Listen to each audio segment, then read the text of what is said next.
There we go. Hopefully you guys can hear me. Oh, rotation lock. What is that? Oh, dang it. Looks like the rotation is locked and loaded. Let's see here. Here we go. Good morning. Good morning. I know everybody's still sleeping or about to go to sleep if you're a truck driver. Who knows? But good morning.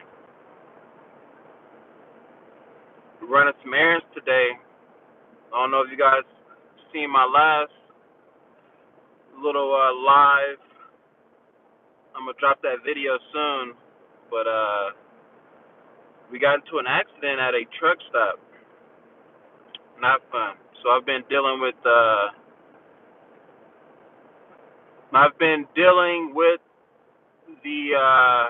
insurance company trying to get everything handled. So I'm heading to my local international dealer to get a quote. See if I can fix this camera a little better. There we go.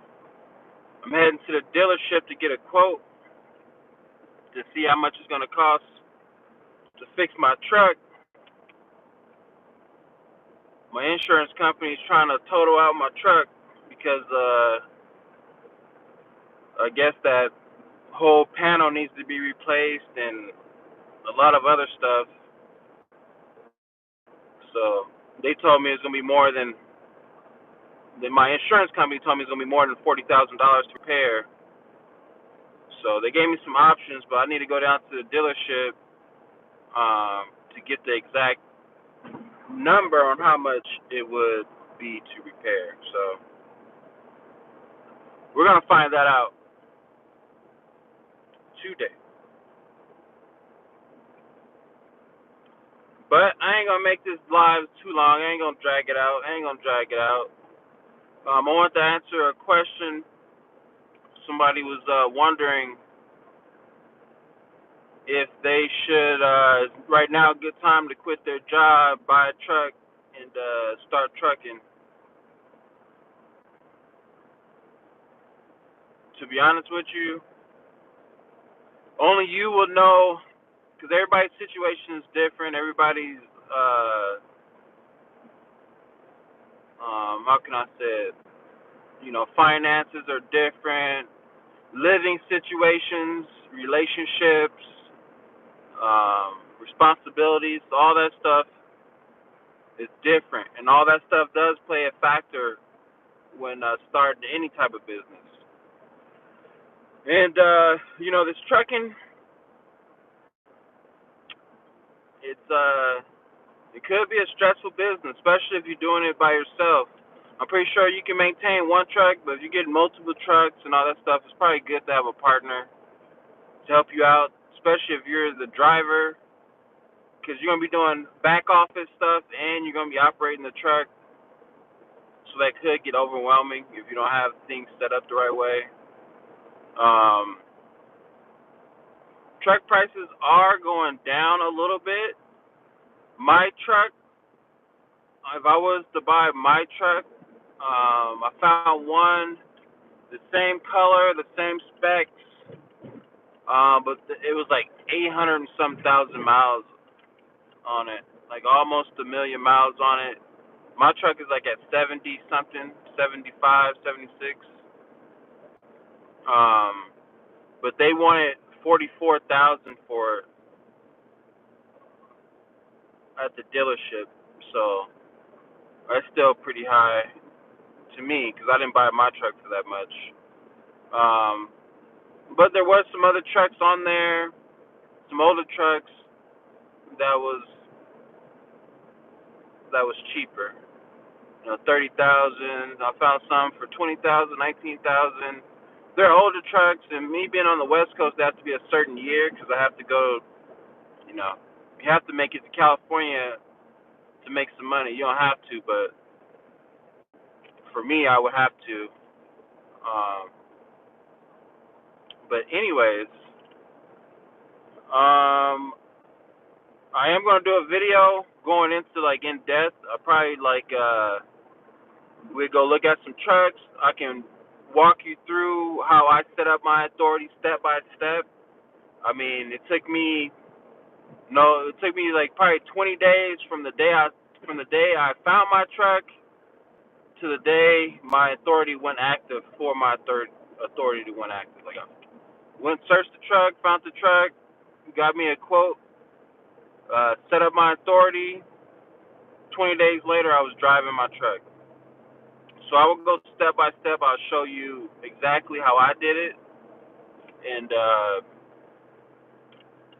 if that's something you guys are interested in, hit that like button down there. Let me know, and I will do that. If not, I won't. But back to your point, only you will know. I can't tell you, yeah, go get a truck, and then it doesn't work out for you, or I can't tell you, do not go get a truck, and you end up going to get a truck and it works for you. That's something you will really have to sit down and meditate and make that decision. But I can't tell you what I went through when I bought my truck. When I got into this game, when I first started trucking, I always knew I wanted to have my own truck. I saw some videos. It was during the pandemic. Everything was shutting down. My brother, he was trucking at the time. He called me like, "Hey, is everything all right? Should I come back? Like, is it that serious?" But he was still working. I couldn't work. I was doing Uber at the time, and I didn't know if I wanted the risk being out there and bringing something home to my family. My son was small; he was 2 years old. Um, so I had to make a decision. I'm like, man, he's out there working. All my bills are getting backed up. So that's what made me get into trucking. But before I went to the school, I looked at some videos, and I always wanted to buy a truck. I said, well, this is something I can do and start my own business doing. I can work for 3-4 years, save up, buy a truck, and start my own trucking company. So that was the goal I set for myself, 3-4 years. So when I jumped in to a truck, when I got with my first trucking company and started trucking, I just started researching the business side of it. And I didn't know if the market was good or bad or a slump or anything like that. I just knew that I wanted to buy a truck, and I was looking up trucks, like what should I look for when buying a truck, this and that, what type of engines and all this other stuff. And fortunately, I got lucky, or everything. It didn't take 4 years. It took me 8 months, 9 months to actually make that transition. But when I made that transition, I didn't know the market. I didn't know if it was a good market or a bad market or what. But when I jumped into the market over time, I realized and found out that the market was at its all-time high. It was like, unbelievable rate numbers and all this stuff. But me being a newbie, I was still taking lows for $2.50, $2. I was getting happy when I got a $3 a mile rate. And not everybody else out there who was, seasoned, they're getting $6, $5. They wouldn't touch anything for $2.50. But with that being said, is I learned the market. It's probably irresponsible, but I learned the market as I went through the process. And right now, the market is at a low. I remember at one point it was like $1.80 a mile. They were giving $1.30 a mile. I saw some dollar mile stuff out there. I was like, holy smoke! You'd be lucky if you got $2 a mile or $2.30 a mile. Even though it's picking back up a little bit, but last summer it was just way better. Like right now, it's just it's still not where it needs to be.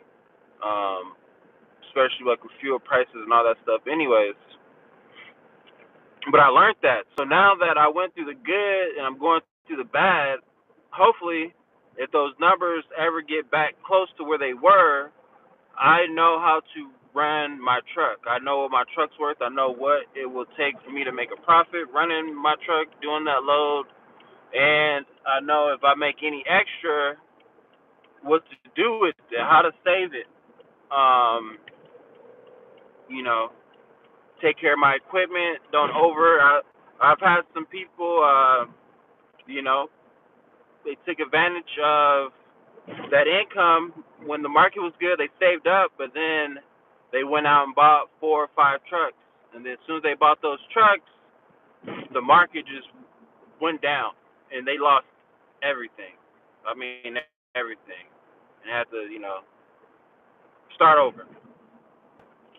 And some people did it good. They just kept their truck, fixed their truck up, and the market went down, and truck prices were just crazy, and everybody was buying trucks, and they sold their truck for 3 times as much as what their trucks was worth, and they went out and bought their dream truck and had enough money to buy their dream truck and fix their dream truck up enough to pull it. Now they're happy pulling their dream truck, still trucking and still moving. So, but hopefully that answered your question, even though it was a lot of runaround.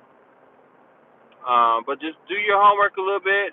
If you're getting sick and tired of your job and all that stuff like that, or working with that company, there's always other companies out there that are better, especially if you're seasoned. There's companies out there that are paying better rates that will take you on. But if owning your own authority, getting your own truck, is something you really want to do because you love trucking and you just want to be on your own time, you want to have some more freedom, you don't want to feel like you answering to anybody or people are pressuring you to run a load you don't want to run all the time, or they're trying to make you run too close to your hours of service, like you're always pushing it, stuff like that. They're just wearing you out, burning you out, and you want to try to get something that's a little bit more, freedom. Um, just do your research. Keep looking at the trucks. Know what type of. When I looked for my truck, I didn't look for what type of like brand, like Freightliner or Peterbilt. I was looking at the engine. I know what type of engine I wanted, and when I was looking at those search bars, I put the type of engine. I knew I wanted a Cummins. I don't care if it was in a whatever. I knew I wanted a Cummins engine, and I went from there. So research engines, research all that stuff, and just keep working your job right now. Keep saving up that money. Save up more than what you need, just so you can have a cushion, because you are gonna make mistakes, or mistakes are gonna happen. At least you want some cushion. And having that, I don't know if they have you on a. They should have you on a W-2, and not a 1099. But all that stuff's good with taxes, like getting credit cards and all that stuff. Get you a couple of credit cards. Get your business license. The first thing I did was get a LLC and use a trucking name. I set that up. Down at Bradstreet, I set that up. Um, and set that little stuff up. Get you a bank account for your company, like with your company's name on there, whatever it's called, Craig Road, freaking trucking service, whatever. Get that bank account open, and if you're looking to get a house, if you have a down payment or something like that, that's your goal. Get that house first before you buy that truck, before you get off that W-2, or you already got that, you ain't tripping. Jump into the trucking game and do your thing. But I know when we were gonna buy a house, and then I was gonna get my truck, because I was gonna use my W-2s, and something came up where it was coming time to close the escrow, and something happened, and we're all frustrated. Just when you're buying a house, it's very challenging. It's nerve wracking. I mean, it's stressful. It's like a roller coaster, up and down. Everything could be right. I mean, it's crazy. So, anyways, we were so stressed out. My wife was like, "Here, just go buy a truck," and I bought a truck. And when you are self-employed, if you don't have everything set up the right way, you'll be paying a lot in taxes just to show that you're making money, and that can be a process of itself. So make sure you have all your stuff in order before you just start becoming self-employed in this trucking game. Yeah, your company is going to make a lot of money. It's going to see a lot of money flow, but you know, that doesn't mean you're going to net everything. That doesn't mean when it comes time to do little stuff like that, you have to show a lot, and it can be frustrating. I don't know. But to the 0 people who are watching me right now, I appreciate you. Nah, but I know everybody who's interested in this is gonna see this later, which is cool with me. But just hit that like button, hit that subscribe button, help your boy out. I'm halfway to my goal. I appreciate you guys. Hit those thumb buttons so we can get that algorithm up. It's hard for people to find me right now. It's so crazy. If you look up my channel or look up anything, I'm hard to find, which is a bummer. So if you guys like my content, please help me out. Hit that like button, and I will be making a video going more in depth on how to get your authority and stuff like that. So if that's stuff you're interested in, please let me know, and I will make it happen. Let's see, where am I at? DMV. I think I gotta get over. All right, guys. Keep y'all updated, and until next time, peace out.